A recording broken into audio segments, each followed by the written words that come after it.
Howdy, howdy, everybody. Welcome, welcome. We're just gonna wait a little bit before giving any real introductions while I let people just sort of filter in here, come on, and check this thing out. But this is the hollow face demonstration from the University of Arizona College of Optical Sciences, which will begin shortly. It'll be really, really good. It'll be really fun. In the meantime, I'm just gonna introduce myself. My name is Ari, mirrored here perfectly. For your satisfaction. And I am here just to give you again just an introduction into the hollow face demonstration. I'm an undergraduate here. I'm a senior at the University of Arizona's College of Optical Sciences. I'm a double major in optical engineering and applied mathematics. So that's pretty fun, that's pretty great. Again, we're just gonna wait a little bit longer to see if anybody else comes in. If not, that's all right. It should be pretty fun. In the meantime, actually, I have a question for everybody who's here. I have a question before we begin the real demonstration. Does anybody have a favorite scientist? And I know it's a bit of a weird question, but trust me, it's important. You can go from anybody. You can go from opticians. You can go with Isaac Newton. That's a pretty good one if you wanted to. You could even go with, I don't know, a mathematician. Go with Euler. It's a fun time. But yeah. We're just gonna wait one more minute and then I'll start the actual demonstration. So if that sounds good to everybody who's here. But yeah, hope everybody's staying happy, healthy, having a good time, living life up in COVID. And with that, let's start. Now, the reason I ask about Einstein, or the reason why I talk about scientists is because I have one I particularly like. His name is Einstein. He's pretty great. You might have heard of him. I like him so much that I decided to bring him in for this presentation. And I know it's a bit weird, but don't worry. Let me just show you right over here. Boom. Look at this man. Right over there. He's perfect. He's hanging out. That's the hollow face demonstration. That's it. That's what I got for you. It's a mask of his face. Man, you really would think that optics would be a little more exciting, huh? I mean, I thought so, I guess. I wonder, let's maybe get a different angle, a different shot of Einstein and just, That's a little weird, right? I don't know if you saw that. Let's go back one more time. Oop, go over here. Let's flip it around just so I can do this a little more easily. Oh, Hubble, that's a good one. If we go over here. Now, I don't know, but I like Einstein, but I mean, that's not the face you want to wake up to in the morning, is it? And he's just kind of following us around. So, I don't know about you, I'm getting a little bit of the chills right now. Maybe we should have done this demonstration in October. All right, well, look, I'm gonna try and avoid him. Just maybe sneak on by really carefully. We don't want to scare him. We don't want to get ourselves in trouble, do we? So let's just take a second. Maybe try and get away from this man and. Well, that's kind of neat, isn't it? If we go and we take a full look around, you can see that this is actually the mask of Einstein. This is going to be this sort of cutout face that we have. And to get a little bit of a better view, we're going to run back around, and I'm actually going to take it off of this lighting here, which is helping us out with this little optical illusion. But I didn't lie to you, I promise. This is actually just a mask, right? It's a three-dimensional hollowed out shape. I can reach inside. Look at that. We can play with his eyes from the inside, play with those optics, and we've got his face on the outside. So how exactly did this happen? How did I create this weird projection of his face that runs around, and where does the light become involved, right? How does this just random thing turn around and become a face that follows us around and scares us on Halloween? Well, turns out it actually has to do with two separate environments, two separate spaces that we can kind of mess with. Let me just slide you back in there. If anybody wants to take a quick guess, maybe at those two environments, those sort of spaces that we have to deal with to make this happen, go for it. I'll wait just for a second.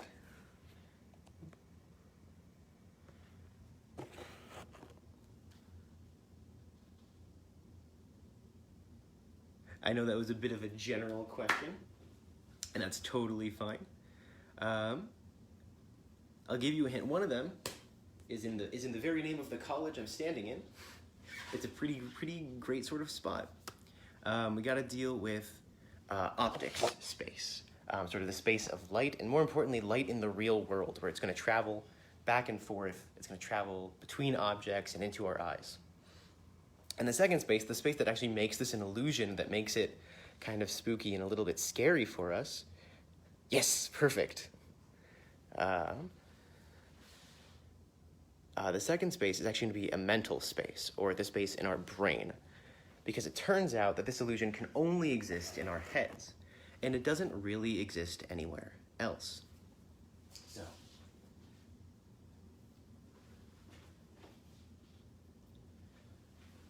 this really boils down to, I'm just going to drag you over here. Sorry if anybody's a little motion sick. We're going to look at this hollow face whiteboard in order to help us out.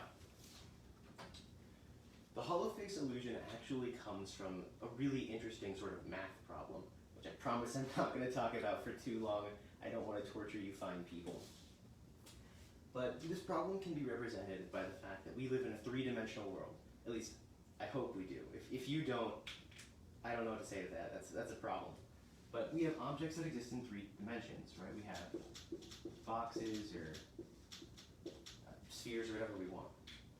But what's important is that these objects, right, they don't just have width, they don't just have height, but they also have an amount of depth to them. They have some amount of distance between them. And so if we have two objects of the same size, which I'm just going to represent with these two arrows that are hopefully close enough in size, how does our mind, how does our brain interpret how far apart they are from each other? Right? This is kind of a weird question. It's a question you probably don't think about that often. And it turns out that the solution to this question kind of is a little bit tricky, because our detectors, our eyes, we don't interpret three-dimensional images. We really don't. We only have this retina back here, at the very back of our anatomically correct model of an eyeball. Right? We have a two-dimensional surface that a bunch of 3D images are being projected onto. And so when we look at this, when we see these two similar objects, the rays from them are going to travel through the eye, and we're going to pretend this is the center to make my life easy. But we should see that one of them is a little bit smaller, is projected a little bit smaller than the other. So one of them might be projected into this location, and the other is going to be projected into this location. I know that's very messy. I'm so sorry. But we get the picture, right? If we're going to look at it from the front, or if we were going to see these sort of images projected down onto here, we would see one really small arrow, one really big one. And our brain interprets this. It looks at this and it says, man, we think these are the same size. We've seen two arrows before, and so this one must be further away. Well, it turns out that we have other visual cues for that. We have other ways of sort of looking at it, and this boils down to contours and shading. So what do I mean by this? We're going to go back to the Einstein face really quickly. I'm just going to turn him back on. But when we look at objects, when we look at faces in particular, we're used to seeing convex faces, hopefully, right? We're used to seeing faces that come out and don't just punch inwards. And so our brain is looking for cues that help us recognize those.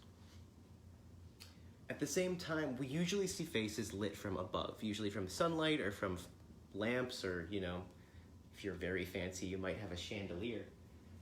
So what we're doing with this illusion is, instead of creating a face like this, a face that is convex and lit from above, and I know he just came a lot closer to you guys, so I'll bring you back, let him be a little less intimidating. We can kind of see the shading on his face, right? We can see that it's a little darker up here. We can see the reflections. We can even see some of the contours. These are going to be the hard line cuts, right? This is actually two-dimensional information, like the lines under his eyes, where we can see the contour occurs. We can see a little bit under his nose with his mustache. But if we turn this around into a concave shape and light it from below, we actually end up with a very similar shading scheme as what we had before.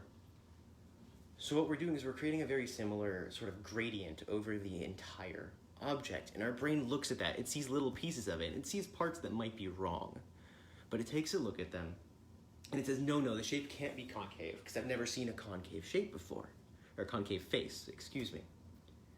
And so that's how we create this sort of image of it looking out towards us, of him looking out at us, at it appearing like his face is reaching towards the camera.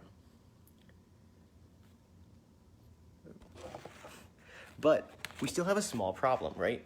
How is he doing this? How is he following us around? I don't like it, please get him to stop. You know what I mean?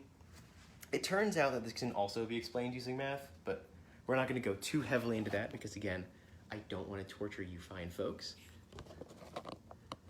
So we're just going to run over here and do a quick diagram back on the board. I'm going to try to get both of these in there, but we'll see. It turns out that this is actually a pretty simple geometry problem. Again, we won't do actual math here. This is a safe space. But if we imagine that this is our mask up here, right? And if we imagine this is it coming out towards us, and if that's the case, then this would be it going away. From the front, we'd still see, a smiling little Albert Einstein. He's hanging out, he's happy, he's got a nose, he's smiling. I mean, this one isn't, he's surprisingly angry. But we might see something like this, right? As we move to the side, well, what do you expect to happen as we move to the side? We should expect to see something like this, where the face will turn away from us, right? The eyes are going to be over here, the nose will come out over there,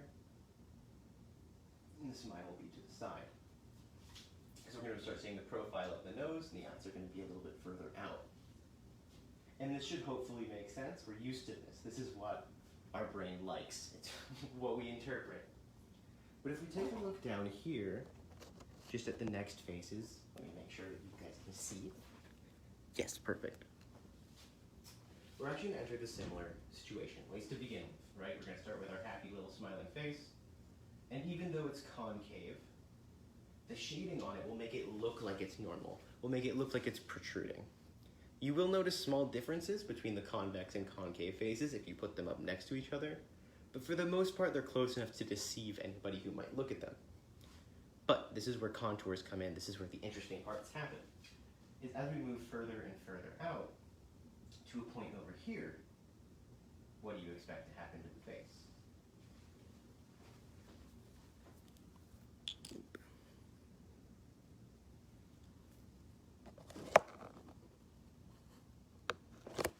Well, turns out that what ends up happening is very, very similar, but sort of in the opposite direction, because what we're seeing now is the nose is going to turn in a little bit, and because our eyes are going to interpret this the opposite direction, the face is going to follow us as we turn to this, or it's going to appear to. We're going to see more of the cheek on this side, and we're going to see less of this eye, or more of this eye. We're going to see a little bit less of the nose, stuff like that. In my very exciting drawing, to say the least. And so, this illusion, this trick that we've seen is actually really easy to explain away, but it's really, really cool to look at. Now, because this is such a simple trick, because it's so nice, we actually have a really cool little thing that you can do over here. We've got this lovely paper. It's kind of nice. It's a little cool. This is actually what's called a Gardner Dragon. So you can find these online. I'm going to post the link as soon as I'm done with this on the Optics Facebook page. And you can create these at home. What these are is they're just paper, sort of cartoonish figures that you can place around. And they'll actually have this illusion sort of built into them. If you follow the instructions, if you cut and tape, wherever it says. You'll be able to look around, you'll be able to see what's happening, and it should be a lot of fun for you to be able to throw these around, maybe scare some of your friends, I don't know. Unfortunately, there's none of Einstein, but we tried our best. So of course, I'd love to be able to show you one of these put together. I feel like that'd be really cool. But unfortunately, I already have. Now this is the interesting part, right? Okay.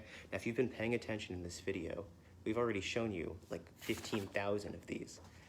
Don't worry, you don't have to watch it back. We're not trying to create engagement that hard, but we're gonna go and take a look. Let's just boom, take a look around and right there in the cabinet we got two. It's a chicken and a bear, I think. And if we walk around, they're gonna follow us all creepy like over there on the optics bench. Oh my god, my phone hates me.